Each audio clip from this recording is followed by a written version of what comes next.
sehingga orang Indonesia ya, kemana saja ya, kemana saja ya, tadi bukan hanya di Indonesia, di luar negeri pasti ya, dihargai, dihormati oleh orang lain. Anda sudah pernah ke luar negeri?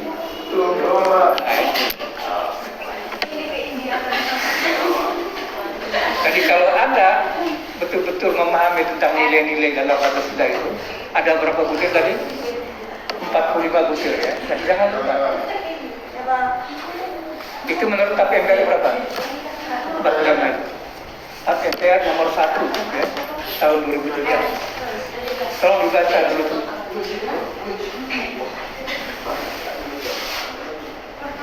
Sehingga nilai-nilai dalam Pancasila itu adalah merupakan kepribadian bangsa Indonesia. Bahkan ya, bisa diterima oleh siapapun. Karena itu menjadi nilai-nilai yang baik. Ya. Pertanyaannya, ya, bagaimana menurut pendapat saudara? Bagaimana? Ya, menurut pendapat saudara terhadap hal tersebut. Mengapa? Dan jelaskan.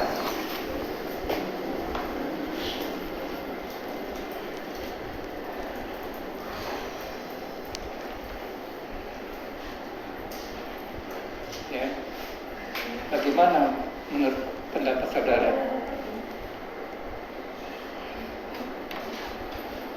Ya.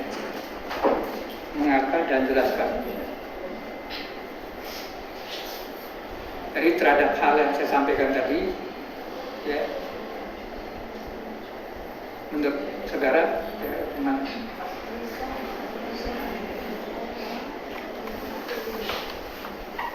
dan jawaban Anda, ya, ada pertanyaan belakangnya, mengapa? Jelaskan, mengapa dan jelaskan.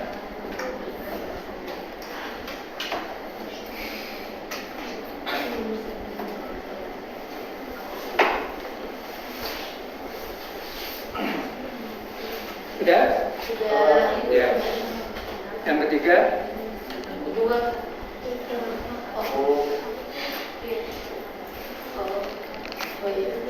Kalau yang nomor 2 tadi itu pertanyaannya 1 ya. Oh iya. Tapi di situ ada 3 ya. Ya, jawabnya. Pendapat saudara apa? Pertanyaan itu. Oh iya, baik Pak, baik Pak. Ya. Baik. Terus dari pertanyaan saya, mengapa tadi ya? Dijelaskan. Iya Pak. Berarti di situ ada 3 jawaban. Terhadap pernyataan di atas tadi, ya, menurut saudara gimana? Menurut pendapat saudara. Kemudian kenapa Anda menjawab seperti itu? Mengapa? Kemudian jelaskan. Paham ya? Ya. Sekarang berikutnya nomor 3.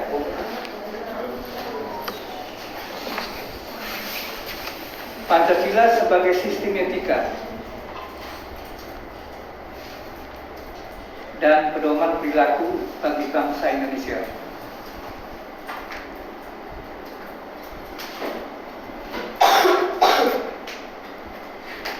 Yang seharusnya dipegang teguh dan dijunjung tinggi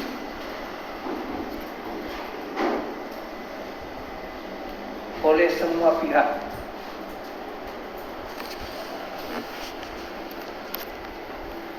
Namun isu yang mengemuka saat ini,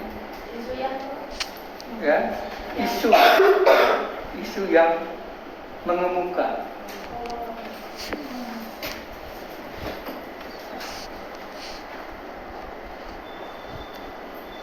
saat ini adalah praktek korupsi yang sudah semakin tinggi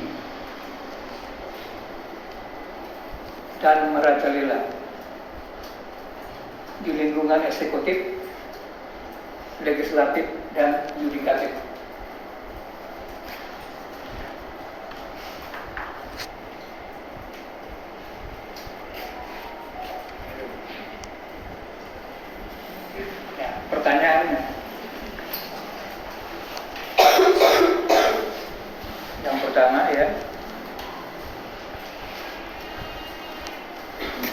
diamati secara mendalam, menurut saudara apa yang menjadi faktor penyebab terjadinya praktek korupsi tersebut di lingkungan eksekutif, legislatif, dan yudikatif yang saat ini menunjukkan eskalasinya semakin tinggi? Ya.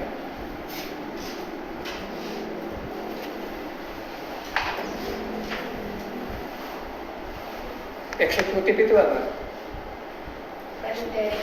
Eksekutif itu siapa? Pemiliter. Eksekutif.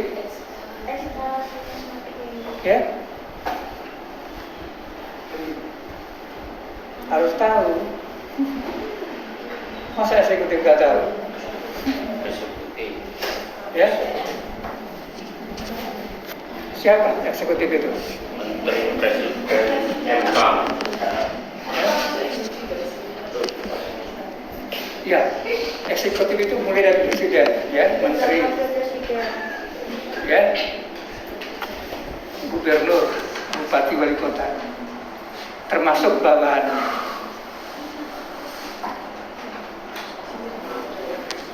Aparatur sipil negara.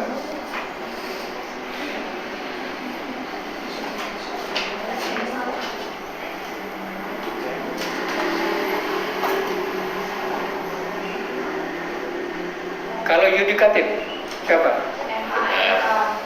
Ya?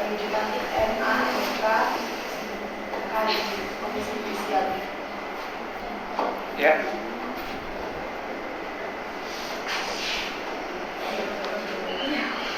Yudikatif. Ya.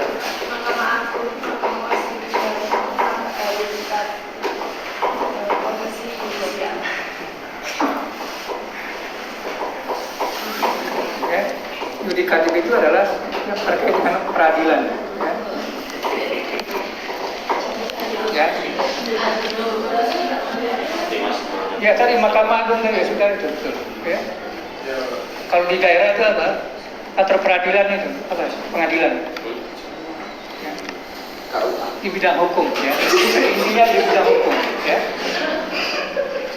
Ini yudikatif. Harus tahu.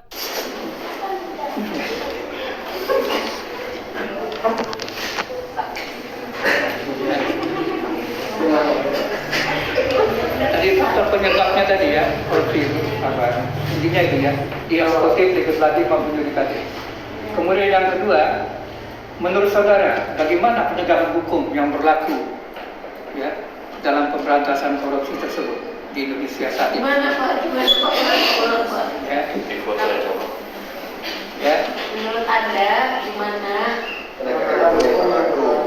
Menurut saudara, bagaimana penegakan hukum yang berlaku dalam pemberantasan korupsi tersebut saat ini di Indonesia?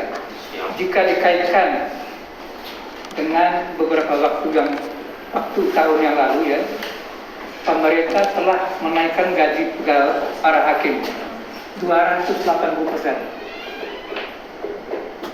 Yang tentu hal ini sangat luar biasa. Namun, ya, hal tersebut menurut saudara, apakah dapat menjamin praktek korupsi tersebut yang saat ini sering terjadi dapat teratasi? Dan menurut saudara, upaya-upaya saja sebaiknya sebagai solusi yang paling efektif untuk memberantas korupsi tersebut? Tidak boleh. Ya. Tadi itu ya. Tadi menurut saudara yang paling baik itu apa? Tadi Pak Prabowo itu barusan jadi presiden 2 bulan atau 3 bulan ya, karena dia tahu situasi ya. Mungkin karena di hakim itu mungkin gajinya sedikit, dinaikkan 280%. Bayangkan. Terus bagaimana kalau kita melihat sampai sekarang? Itu yang saya tanyakan.